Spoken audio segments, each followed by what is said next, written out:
Rejection. It stings, doesn't it? That sinking feeling, the self-doubt creeping in, the endless replay of what went wrong. But what if I told you that rejection isn't the end?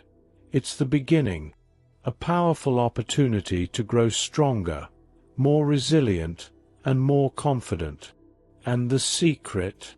It's been around for over 2,000 years. Let's dive into how Stoicism can transform the way you handle rejection. Stoicism is an ancient philosophy that teaches us to focus on what we can control, let go of what we can't, and live with virtue and resilience. Practiced by legendary thinkers like Marcus Aurelius, Seneca, and Epictetus, Stoicism offers tools to face life's challenges with grace and inner strength. Rejection. It's a challenge, not a defeat. And today, we'll explore how to flip the script and turn rejection into a stepping stone.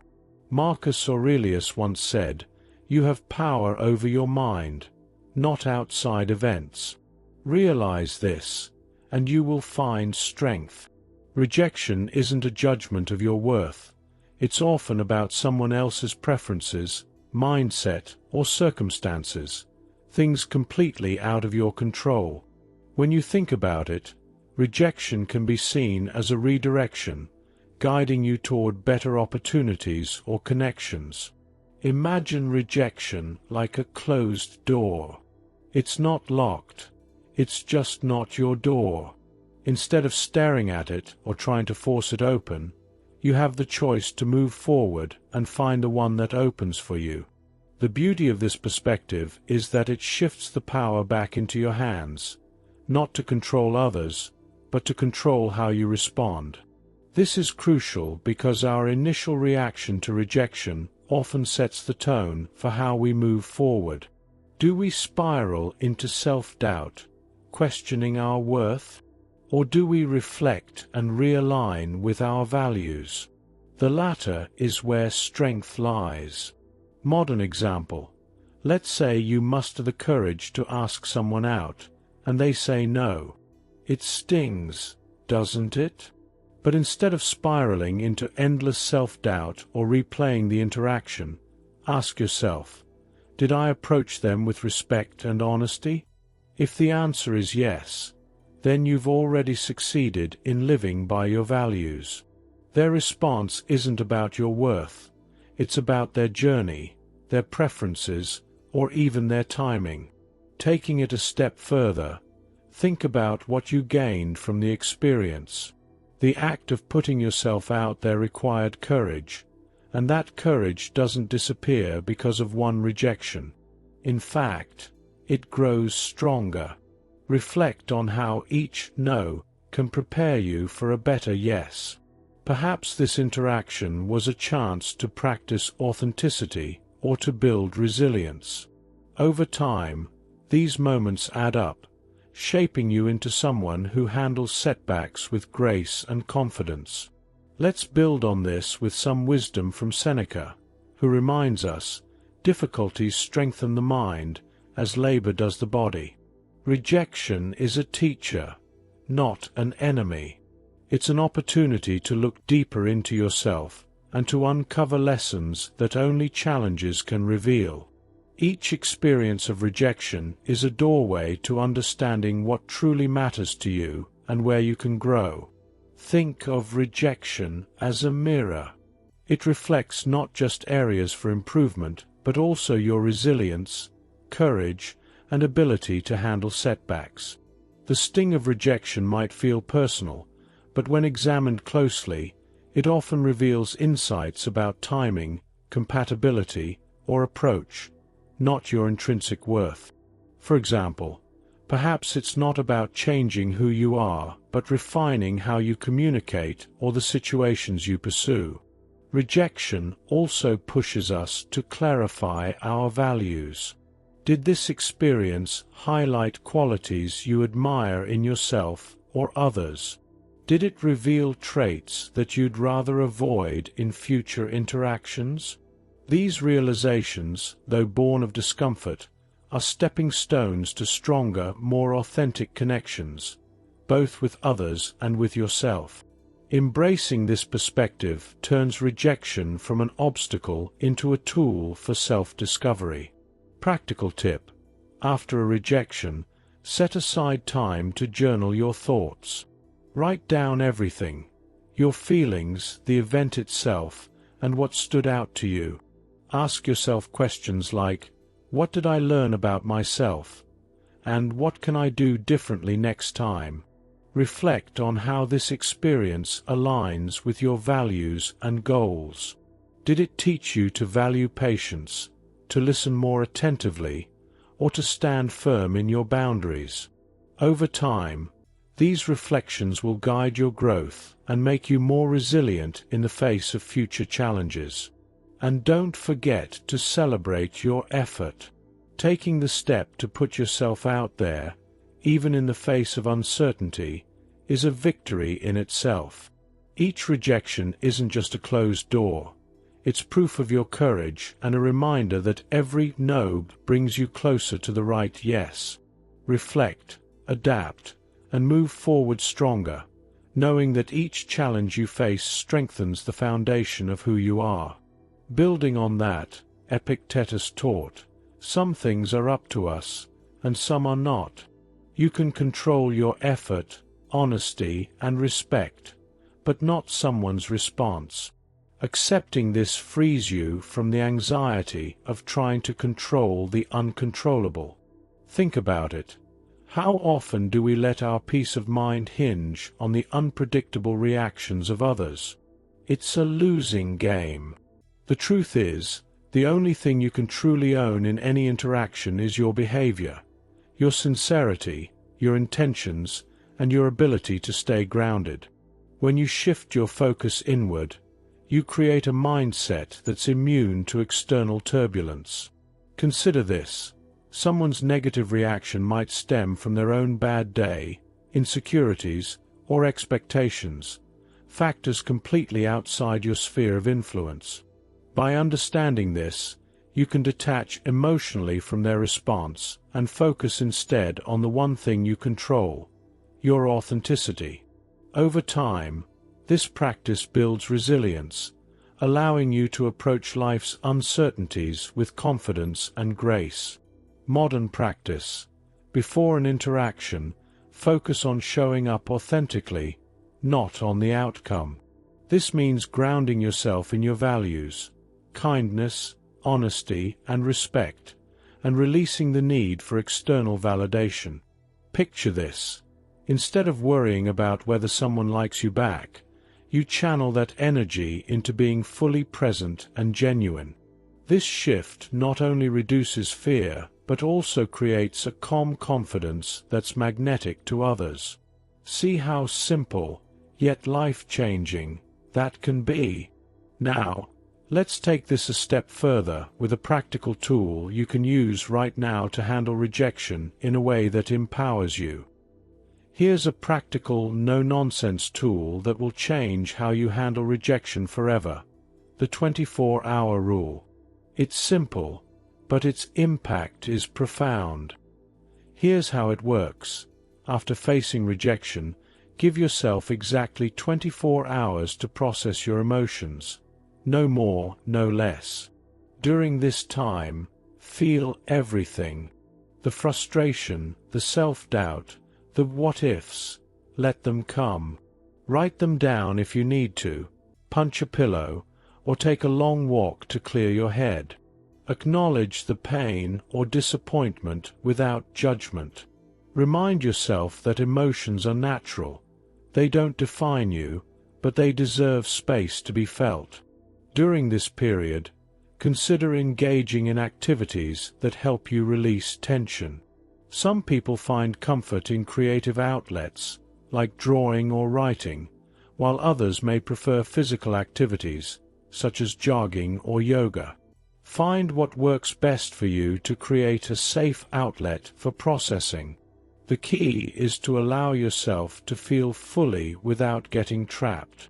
But here's the most important part: after 24 hours, you stop. No more dwelling. You shift your focus to one thing: what's next? Make a deliberate choice to step away from the rumination and channel your energy toward actions that build you up. Why it works? The 24-hour rule works because it gives your mind permission to feel without letting those feelings take over. It's not about suppressing emotions, it's about containing them so they don't spiral out of control. You honor your humanity without being consumed by it. Furthermore, this structured approach prevents you from falling into a cycle of overthinking and regret, which often leads to prolonged distress.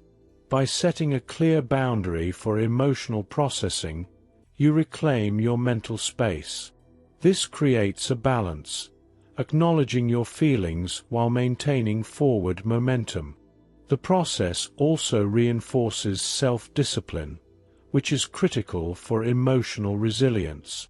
Think of it like emotional training. Each time you practice the 24-hour rule, you build your capacity to navigate setbacks more effectively. Over time, it becomes second nature, a tool you can rely on for any situation, big or small. How to apply it? Set a timer or write the time you started in your journal. Give yourself the full 24 hours to truly experience and release your emotions. Avoid suppressing what you feel. Instead, allow those emotions to flow naturally. Writing them down can be especially helpful, as it externalizes your feelings and makes them less overwhelming. During those 24 hours, reflect deeply. Why does this rejection hurt? What expectations or hopes were tied to it? This is your chance to gain insights about yourself. Maybe the rejection challenged your sense of self-worth, or perhaps it simply highlighted areas where you want to grow. This reflection can transform the pain into clarity. When the time's up, ask yourself one powerful question: what's the next right thing I can do for myself? This could be as simple as taking a walk, reaching out to a supportive friend, or diving into an activity that fuels your confidence and joy. The key is to act. Even a small step can break the paralysis of rejection. Maybe it's hitting the gym, calling a supportive friend, or diving into a hobby you love. You might even take this opportunity to learn something new, like trying a cooking class or tackling that book you've been meaning to read. These actions, no matter how small, help shift your focus from what you've lost to what you can build. Why is this so effective? Because it stops the endless loop of rumination, those late-night thoughts that chip away at your confidence. Rumination often traps us in a spiral of, what could I have done differently?